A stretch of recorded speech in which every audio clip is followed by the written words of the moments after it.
Hoy, Punet! Puro cellphone ka na naman dyan! Yan na lang ba gagawin mo sa buhay mo, demonyo ka? Wait lang, ma. Tapusin ko lang tong...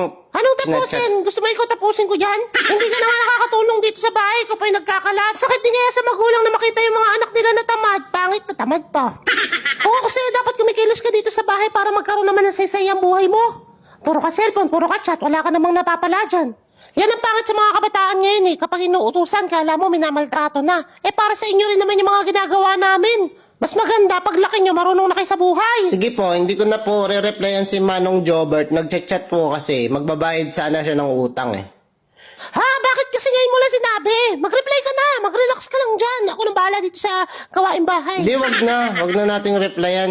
Replyan mo na. Hindi ka naman mabiro para naman. Hindi, ako na maglilinis dyan. Ako na. Ano ka ba, anak? Di. Kaya ko mag-isa to. Huwag ka nang ano. Sakit din ang kamay ko eh. Ayoko na mag-reply. Ano ka ba? Kahit buong araw ka naman mag-chat dyan. Okay lang naman sa akin. 10,000 pa naman sana ibabayad ni Manong Jobert. O, replyan mo na kasi. Parating Di, na wag yung na, shopping Nay. ko. Wala ko pa bayad.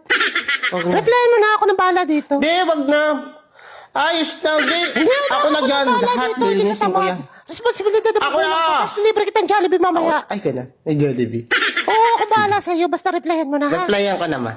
Replyan mo na bago ko ihampas tong walis sa'yo.